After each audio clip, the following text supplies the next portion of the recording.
So, Demi, I wanted to bring you on in particular. One, because we've known each other for a hot ass minute. You're probably you are the only client that I've ever worked with that has literally worked with me in every single offer that I have ever had. Yeah, do I get a gold star? I mean, you get like the gold star infinitely. But for those of you that don't know, Demi was we went to college together, but I didn't know Demi. I knew you at the gym. For Allegedly, real Demi though. saw me at the gym. But Demi was Yes. a fitness client, joined Fitness Coach Academy, was in there for 0.3 seconds. We pulled her out because she was grooving quickly and has been a private client ever since. So I wanted to bring you on in particular because there's a lot of people that can relate to your story, right? You were an in-person trainer, you still are, you dominate in a geographical area, and you had no fucking time left, right? No time, didn't love the pay. And ultimately, when I, first started talking to you about the business coaching, not fitness, but working with you in that capacity, you were just like, I want to get online clients, right? You weren't totally ready. No, that's not what I said first. First, I said, I'm really focusing on this head coach job at Orange Theory. I have the DMs still. That's even worse. That's better for the podcast. I was like, I want to make this $40,000 a year salary, Taeler. I'll hit you back about it soon.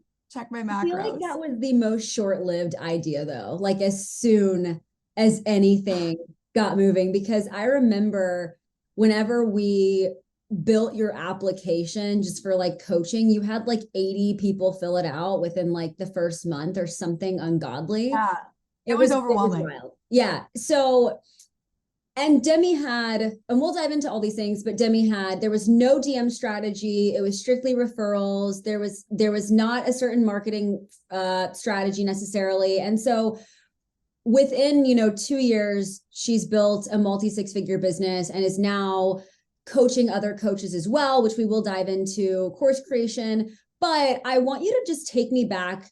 And when you first started working with me business-wise in June of 2021, what did your life look like at that time? Like, why did you reach out to me for that type of guidance?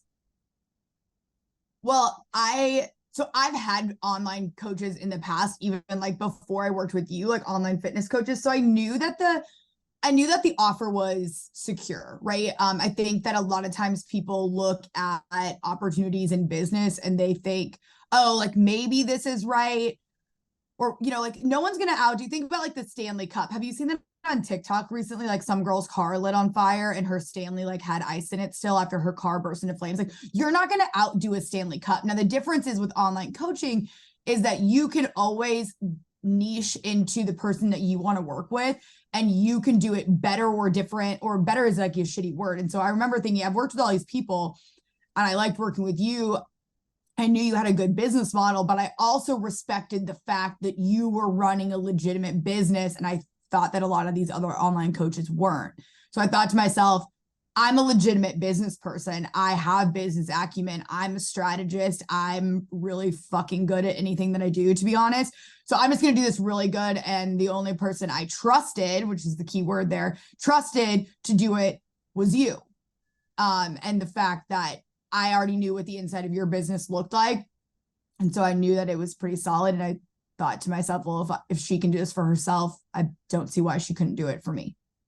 Yeah. Yeah. And, you joined FCA during the second live round of it ever, right? Which is crazy for me to think about just because I feel like so much has happened, in both parties in 2 years, right? It's your business has totally changed as well. And so, what I want to talk about though is, okay, how did you, number one, let's go back to 2021 and think about just our first 6 months together.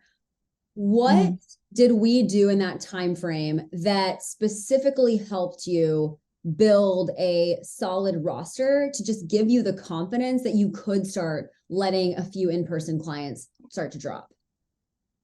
Yeah. So I would say the first thing, well, also backstep, is that you take an approach to working with people in their business that is not really cookie cutter. And I remember vividly saying to you, I like training people in person.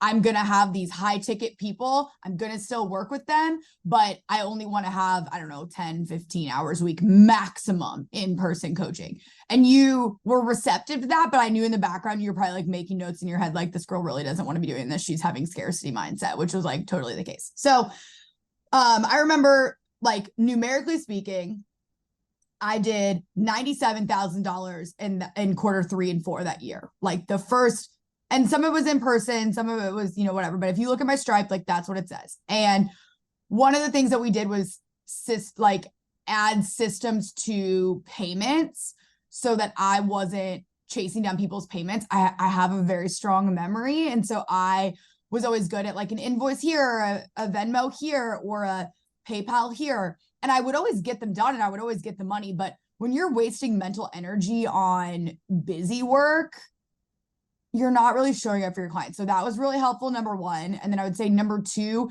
is the ideal client creation, but with like future pacing where I wanted to go with that, because I did have a really solid, warm audience. And you can, maybe I'm wrong on this, tell me what you think, but I think that you can have an ideal client who's perfect, who's going to scale your business, like this avatar that's actually going to scale your business. But you can work with some people that you might already know because you already have background info on them. Like I had a bunch of clients from Orange Theory, let's say, that wanted to work with me on just nutrition. I remember that vividly. And I remember telling you, but I only want to work with people, Taeler, who are going to go to the gym and strength train the way I want to.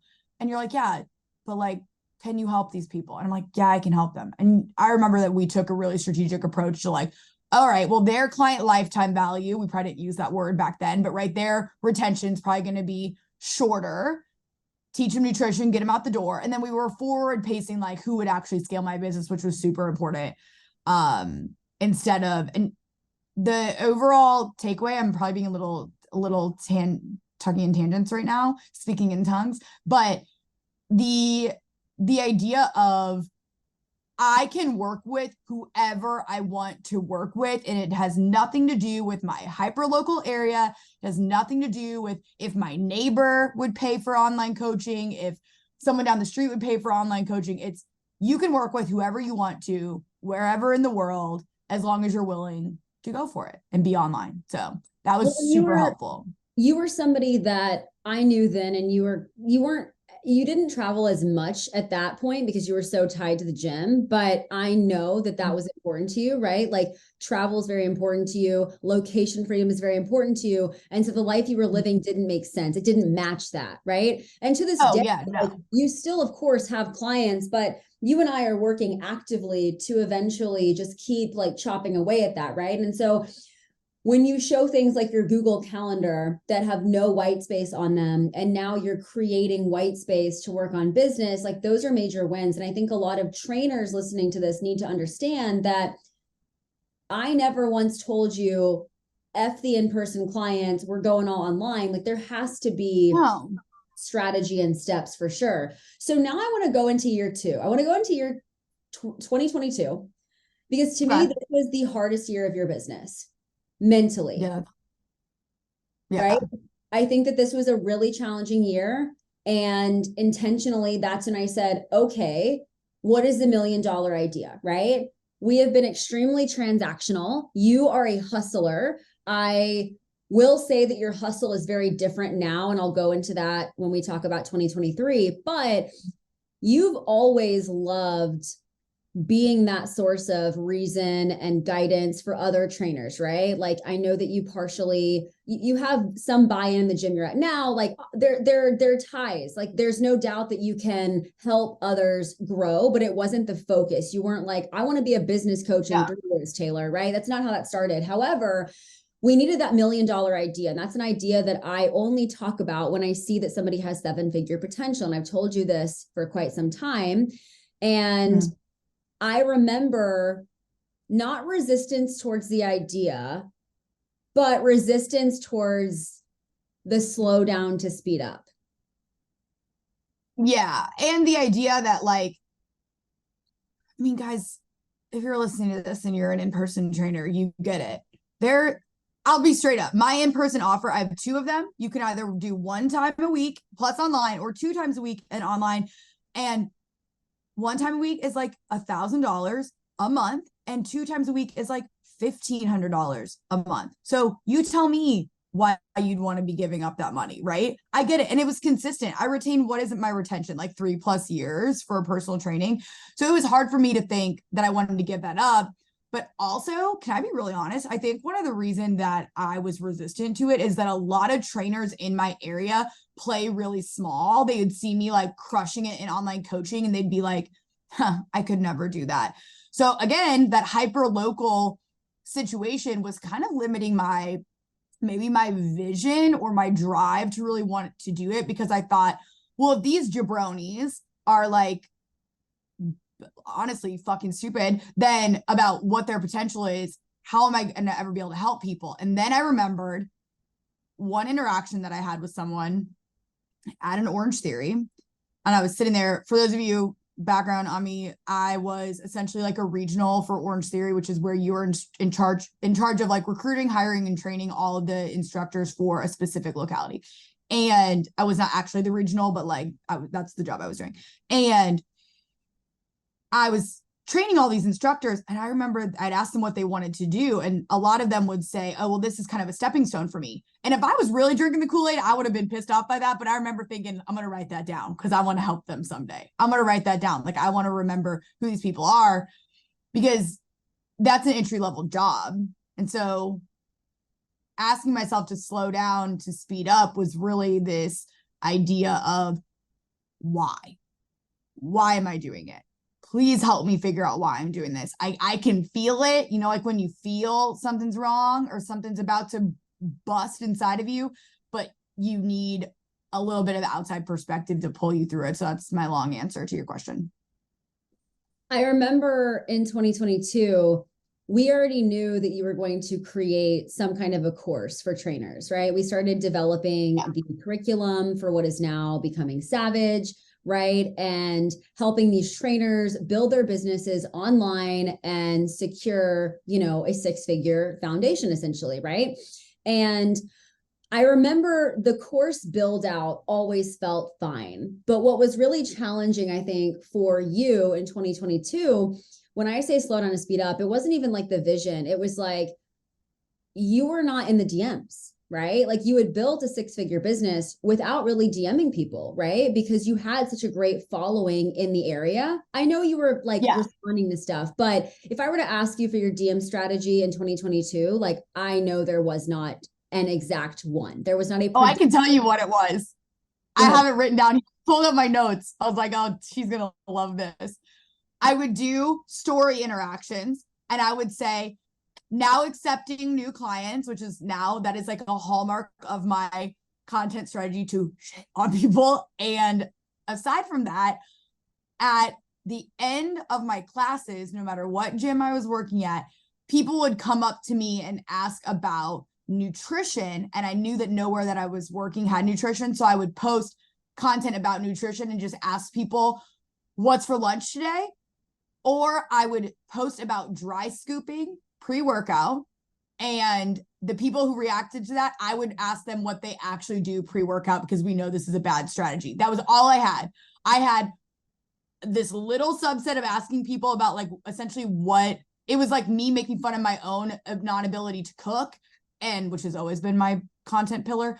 And then the other part of it was the dry scooping and like, what are you actually eating pre-workout? That's all I had. I had nothing else, which is, again, how you sell to a warm audience, in case you're wondering, people. And I say all this because one thing that I've never worried about ever with Demi is Demi can sell. There's no question about that. However, she wasn't at the time bringing in new eyeballs. And why was that so important in 2022? Because anytime somebody launches a course, I always want like a full 1-year runway, right? Like, I just do. It takes time to build authority. You just mentioned on your story the other day, I've been talking about this for a year, right? And you officially launched it, earlier this year, middle-ish of 2023. And, I know that people are now starting to come to you from other programs. They're starting to see traction. But like, when we started pivoting to business coaching and talking about that, I remember you thinking, like, is this gonna fucking work? Like, is this gonna fucking work? We did the lives, we created the Facebook group, we had the lead magnets and the DM strategy and all of that. And I think that you really are now seeing, like, well, not just now, but now you can look back and say, I'm glad I fucking did all that because now I see how it works, right? And so I want to talk to you a little bit about launching Becoming Savage and how you feel now as a business owner and looking back on like what you were doing in 2021 and just like reflect a little bit about just, I don't know, how you feel about what you've built so far. So I think for me, that would take probably stepping all the way back to 2019, which is when I was undercharging for personal training because I thought, not even undercharge. I live in Washington, D.C. Average price for a trainer that comes to you or has like a convenience factor where essentially you're not paying for a gym membership is somewhere between like 120 and 170 a session. And I was like, oh, I'll just charge 90 because why not? That's what people will buy. So unfucking my mindset about how much I'm worth was great. Like, you have to give yourself a promotion. If I worked at anywhere else, I would be getting promoted year over year because I'm just that good. So why not do that for yourself? You have to believe in yourself. So from 2019 to 2021, I'm really proud of myself that I went for it, that I didn't let all these small-minded people make me jaded or like get me in my head. I'm really proud of myself that I used my background in business and lobbying and policy and politics and dealing with like big deal people to reinforce the idea that I can be a big deal, that I can, and I can work with big deal clients. And that makes me a big deal. Like if you're chasing clout in and of itself, that's a bad thing. But like, I definitely leverage the clout and there's really no reason not to. So in 2021, I'm really proud of myself that from there to 2022, I was willing to ask for help because I was becoming a product of bad habits and not a product of consistent strategy that would actually, again, scale. I did not have a scalable experience. I would maybe, like, you can correct me if I'm wrong, but I think that scaling is not necessarily like dropping 10 classes at Orange Theory to then pick up 20 in-person personal training clients. Like, I'm still working more. That's inherently not the Webster's definition of scaling people. So scaling growth, two different things. So I'm really proud of myself that I was willing to ask for help and be open-minded to being a quick action taker and implement things, even with someone who thought they knew it all. Hi, that's me. I thought I knew it all. And then from 2022 to now, I think I'm just really passionate about helping people get out of the situation that they are in with their gym job, their group fitness job, whatever it is. But also pairing that with the fact that I had simultaneously spent years doing it wrong and not asking for help and realizing, I mean, like, I gained like over 30 pounds. My hair was falling out. I felt like crap. I had horrible relationships with people. Like, I needed someone to essentially pull me out of the vacuum I put myself in and think, hey, what do you actually like to do? And I like working with trainers. I do a lot. I didn't create a business coaching course to have passive income in 5 years from now. I really didn't. I created Becoming Savage because I would walk into the gym and I'd see Rain, who ended up being my client, right? Charging $0 for training because he didn't think anyone would want to pay him because he was 24 years old. Like, well, I think it's good to also know that breaks my heart. Yeah, I think it's good to also know that passive income is not creating a course, it's the opposite, right? Like, I think a lot of people chase the passive income, which is a whole different, that could be a whole other podcast. Yeah. But that makes me want to throw up. You mentioned ego multiple times. And I do want to say that because as somebody who's worked with you for as long as I have now, I really watched you transition from resistance to letting anyone lead you and allowing somebody to lead you a little bit, right? Oh, yeah. To me, that's like a major transition that you've made as a business owner. What would you say? So just before I go into, I want to just touch on monetary really quickly. Can you tell me total revenue for 2021 and total revenue for 2023 so far? Total revenue for you want like collected or contracted? Collected. Well, contracted for All right, 2023, but we only have a month left. So, well, 2021, when I started using Stripe, so that that was the was last right when I started 2 quarters. working with you. That was the last 2 quarters was 97.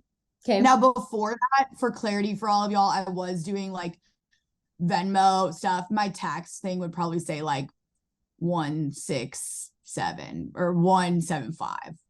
So essentially 75. So I was able to add like, what is that, 30,000 more, like quarter for quarter, overall. And then year to date, we are at, what's the date today? January 22nd, or not January, November 22nd, 300. So So not I bad. bring that up because, it's like the point wasn't to just say that, like, wow, we've quadrupled in 3 seconds. I say that because we had to really slow down last year to speed up. And that was so uncomfortable for you. Like, I know that it was because we had multiple conversations about, like, I just want to hit this month. I just want to hit this month. And I'm like, okay, cool. But what about what we're doing next year? Right. And I'm not saying it was the entire year, but about a year before Becoming Savage launched. I know that is so freaking hard because that intentional period of maintenance is like the hardest thing for somebody like you who is a hustler. And I've told you for the last 2 years that you have you have the it factor, you have the 4% factor. Like, you're no doubt, are you going to hit a 7-figure year? No fucking doubt. Right. But oh yeah, taking the time to really thoroughly build a business coaching program that is going to quite literally change lives, and then to position yourself in a way where people want to pay you, that takes time. And even though you knew I could do this, right? People on the internet don't know. And that's always been the biggest challenge, is forgetting the referrals for a second and creating that predictable way of getting sales online, which we're constantly working through, because I know people are always coming to you in DC, right? Like, I know that. So yeah. what would you say has been like the biggest aha moment working together, or the biggest area of your growth? Oh, this may sound weird, but because I've worked with you for so long, and because I've never really worked with anyone else, I've just heard horror stories. I mean, I've had mentors and I've worked in, like, corporate America, and like have seen business strategies there, and like, startups and whatnot there, but in campaigns, dear God, don't even get me started. But the aha moment of pacing yourself with a mentor who is also growing and trying to become better over time, because like there will be times where I think back, I ask you a question and I was like, man, I never would have thought of that. But like, why was I supposed to think of that? Right? Why I wasn't supposed to think about things that way. I am not an avoidant person. I'm talking about that all over my Instagram today. I'm not necessarily avoidant, but I have a twin brother, and I've been constantly competing against him since day one. And I'm always thinking, I need to win, I need to win, I need to win, and whatever that takes. And I think that if you look at yourself in comparison to other people on the internet doing similar things to you, because we are on the internet as online coaches, no matter what it is you're doing, you are portraying a certain version of yourself on the internet. Like, right? What you can't see is, it's like on Zoom, right? You can't see what's going on below the waist, right? Below my shoulders here in this video. You can't see what someone is doing not on Instagram, what them and their mentor might have going on, what they might be fumbling on their own. And I think working with you allows, any mentor probably, but definitely working with you allows me the opportunity to see that certain things are necessary for success that are not cute on the internet, and they're not cute overall. And I also think that an aha moment attached to that would be the idea that, like, it's not all going to be fun every single day. And even though, because I was at your conference and people were asking, like, what do you not like doing in your business? And I thought, in an overall umbrella, I like doing everything that I do, and that's why I created my business. Now, there are some days where I'm probably being a bitch, right? But having some level of reinforcement is just really important. I don't know if that answers your question well, but reinforcement that is honestly reinforcement that is not stagnant. You know, you can keep going back to, like, I did some classes online back in the day in school. Like, I went to school. I can go back and reference a book at any given moment, but that is like a stagnant document. That is not growing with me. That doesn't know anything about me. That's not going to say, hey, pull your head out of your ass for like 5 seconds and do you not remember what you said you wanted to do? Like, that's super important to me. I don't know. I think, and someone who is not, the approach you take is customized, and that has allowed me to be the type of coach that wants to make sure I don't my way or the highway anyone I ever work with, because you don't do that. No, absolutely not. Just to kind of add on that, there are so many coaches that I see constantly hop from mentor to mentor or program to program because they get stir crazy during that period of maintenance, right? I don't like other people, though. Anytime you are about to have a major breakthrough, there usually is a period of maintenance or sometimes a decline, right? That's just how business works, right? And so despite everything that you have gone through your business or whatever, like, why have you continued to stay with me specifically? Well, I don't really like other people. I don't, like, I've had my same best friend since I was 16 years old. I'm 30 years old now. She's still 25 though. If you're listening to this, Elena, she's still 25. You know, I've had my same best friend. I'm from the Midwest. I have Midwestern values. I have liked the Kansas City Chiefs since I was a little girl, and they totally sucked. Mizzou has sucked, our alma mater, for the last 10 years. I'm a loyalist to my team. And part of being on a team and is mutual exchange of respect, mutual exchanges of energy, mutual exchanges of passion, almost, not in like a love sense. Like, this isn't like a 50 Shades of Grey podcast, you know what I mean? But like mutual, just a relationship based in mutual respect is super important for me. And it takes a long time to build mutual respect, in my opinion. Just like we talk about, like, building like trust during the sales process. So if I were to say, like, maybe you told me to do something I didn't want to do, I feel completely comfortable being like, yo, pause, I don't want to do that, but can you help me figure out why I don't want to do that? If I don't know you all that well, like, I do consulting for gyms now. I do consulting, so that's another wing. We won't talk about that right now. But when I go in as a consultant, I have to have on like my BDE energy, because they only have this window of time to trust me, right? We're not going to work together very long. It's like a get in, fix your problems, get out. Now, that also gave me my stake in the gym I have now. But if you are constantly hopping from mentor to mentor, or you're constantly in the DMs. I talked to some girl the other day. She was talking, she hated the mentor she worked with. Okay, I get it. Scam alert. But then she was like reaching out to all these people in the DMs to get coaching support for free. And finally I said to her, I was like, you have to realize that person's only going to be able to give you so much, right? Because they have like paying clients that they give everything to. You go above and beyond for people. You taught me to over deliver, in a good way, not in a bad way. But actually, let me rewind for a second. Do you know how in Virginia, the governor only can be in for one term? Stick with me here. The governor's in for one term, right?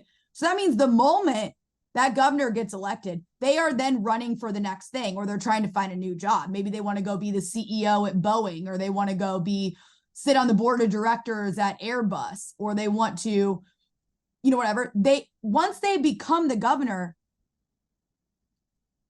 they're not going to be the governor again, so they don't really owe you shit, right? You might have voted for them and they're going to do their best, but like, are they really going to go there? That's kind of how it is with mentors. I used to work in politics, guys, that once someone sells you and you start to decide you're going to go somewhere else, they don't owe you shit. You don't owe them shit. You've already decided that together you mutually don't owe each other shit. Of course, you're not going to get anything out of that experience. Get over yourself.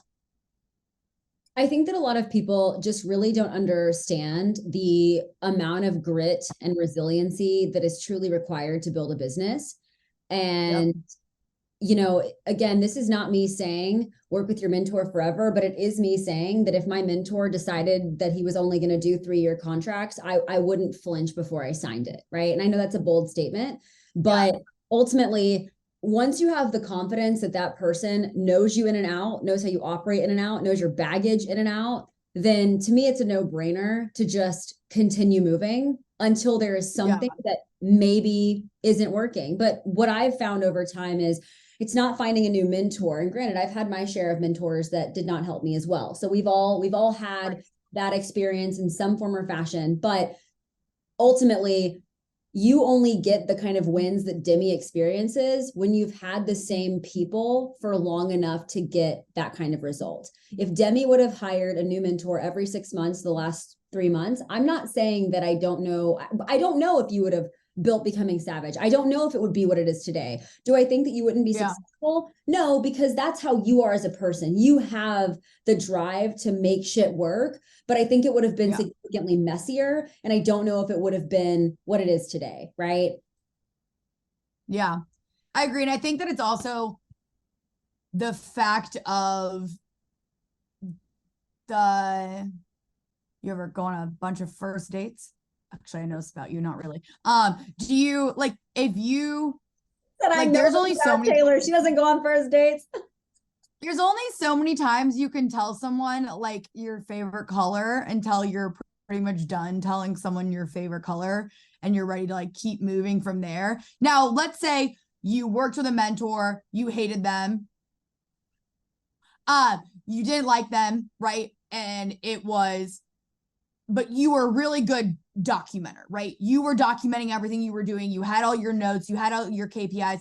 Like if you can show up to the next mentor that you have and be like, hi, this is exactly where I am in my business, and you can advocate for yourself. But if you've never learned to advocate for yourself and you do not actually know what's going on, you do not have a keen eye towards strategy, structure, systems, any of those S words, right? If you can't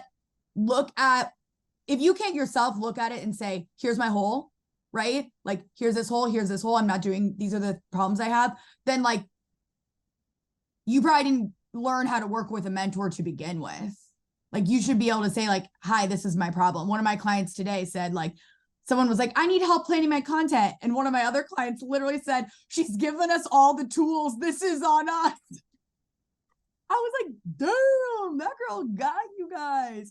But it really is the case that if you don't develop self-awareness, you're not going to go very far in business to begin with. So to answer your question about like hopping around mentors and whatnot, sit back and think, did that program fail me, or did I fail myself? Or like, did I ask intentional questions? Do you know how to ask intentional questions? Maybe is it because I just worked in really high stakes careers even before this, but at some point you have to figure it out. Ultimately, and I will use you as an example because this is about you right now, but even if when you know that something, you'll know when something maybe isn't right, okay? On the smallest level. And you may not know exactly how to phrase the question, but you're like, hey, this insert screenshot, insert document, insert whatever, this feels wrong. Why am I not getting this result? Why is X not happening? Right. So you understand when there's a problem and you're curious about solving it. You are not expected to know how to build a 7 or 8 figure business, which is why we are working together. I've never done it. Right. I've never done it. What the fuck do you want me to do? So, but what you are great at is there's really not many days that you and I are not communicating. Well, no, because I actually care about what I'm doing. It's pretty consequential to me. I don't know about you guys, but. And what I notice is the clients that typically don't re-sign, or the ones that don't stay with you, or the ones that are coach hopping or whatever. Number one, there's a lack of vision. And number two, there is a lack of self-leadership, right? And I think that this is one of those things that everyone knows, but just to reiterate, you did not build a multi-six-figure business out of codependency. No. I think there's a little codependency in the beginning of every mentorship because you're relying on that person to guide you. But at some point, I'm sitting on the boat with you and you're steering, right? Like at some point. Yeah. And then I'm just making sure that we are navigating icebergs and whatever the fuck else. You know what I'm saying? And so what's the phrase? Like you can't like be a passenger princess. That's what all the kids on TikTok are saying these days of your business. Or why don't you hear me out on this opportunity, this great opportunity? Why don't you go get a fucking job? Why don't you do it? And that's a thing too, right? Like business is fucking hard and you know that. And there are definitely many days where you are like, it hasn't been a walk in the park is what I'm saying. There's always struggles, right? Like we've totally rebuilt your team in the last 6 months. We have launched a new offer in the last 6 months. We have gutted your marketing strategy in the last year and your sales process. Like everything is a very different model today. And it's significantly well, it's scalable at this point now, right? Now it's about volume and jacking that up. And that's where we're working to kind of keep growing, right? So is there anything that I should have asked you that I didn't? So actually I did this call the other day. I thought you would have liked it, that I think maybe we should touch on here. It's like, if you don't know what to ask your mentor, if you are in a mentorship container right now, it's not working out for you, or you're in the process of maybe making a big investment in mentorship, whether it's hiring a mentor, joining a coaching program, asking the person who's going to be guiding you, like if they know enough about your business, if you know you're there, is asking like, not like, oh, what are some pointers to do XYZ? Pointers is such a lame word. Like asking them, where do you think that I could fail where I currently am going? Like on my current trajectory, where could I possibly fail? I'm going to start probably asking you that more often, but I agree with what you're saying about the idea of codependency, because there's a difference between anxious clients. If you're an anxious person, you have an anxious attachment style, I can already tell you how you work with your mentor, right? You send the caption and you say, hey, Demi, I'm about to post this. Can you please look at it right now? Your anxiety doesn't break my boundaries, right? Like that doesn't teach you, that does nothing for me to teach you to send me a caption to review at 8:00 at night that you're about to post, you know? So having realistic expectations for what mentorship is and being a respectful person is how you're going to have 3+ year relationships with your mentor, and someone who actually let's be realistic. I can like throw you money all day long, dude, but you have to want to help me be successful. It has to, like, you're an entrepreneur. You have to like me. You have to like my vision. You have to think it's something that you want to be involved in. Because at the end of the day, I can say, hey, I worked with Taeler, and someone's going to be like, that's dumpster fire. And I could be like branded with Taeler DeHaze right on it. That's my Taeler dumpster fire. But I don't have that, you know? So, and I never want to help someone create a dumpster fire. Sometimes I think that my ethical obligation to help people is a downfall of mine. Like we were talking about this last night, like I get too in the weeds. So I really appreciate that. I think so. Like if you were going to tell people what my bad traits are, it would be that I sometimes do too much. Sometimes do a little bit too much. Can you just hear how Demi's brain works? Like how many tangents has she gone on this podcast, right? Like I really have ADHD. I specialize in helping people with ADHD, but I think podcasts are better if you just ramble and then someone can edit it to what they want it to be. I'm dead. We don't edit our podcast. It is what it is. It is what it is. Me either. Like what do you I don't know. let me ask you this. When do you think your first, I mean, I know the answer, but when do you think your first 7-figure year is going to be? 2 years from now, 2025. 2025. I agree. Yeah. I'm about to hit 1 million at the end of, like, since I started Savage Training, which is 2019 to now, I'll hit, I think in 2 weeks will be collected $1 million. That feels pretty good from someone who grew up in a house that's like now condemned in the middle of Iowa. So that feels pretty good. I mean, your trajectory is phenomenal. And that's the thing too. And I'll kind of end with this is I bring I bring you on this podcast not to brag about money, but to show you what's possible, but also to give you a realistic timeline. Because yes, you grew quicker than a lot of people. However, we are so bombarded with the quick cash, with the 8-figure business owners, the 7-figure business owners, that it almost becomes normal for us to think that everyone has a 7 or 8-figure business and that it's so common. And so when you're listening to this, I just want you to know that, like, don't get so caught up in the hype. If there is a coach that you're following that makes you feel like shit, just mute them, move on, right? Because I think it's so easy to fall into that trap of, man, why is it so easy for that person? And if you're comparing your day 365 to someone's day 3365, right? Like, it's going to be a very different process. So Demi, thanks for hanging out with me. I appreciate you, all of your tangents, and I will Sorry, Nate. I will link your notes below, or your Instagram below. So if anyone is not already following you, they can check you out and see what you're all about. Love that. Thank you.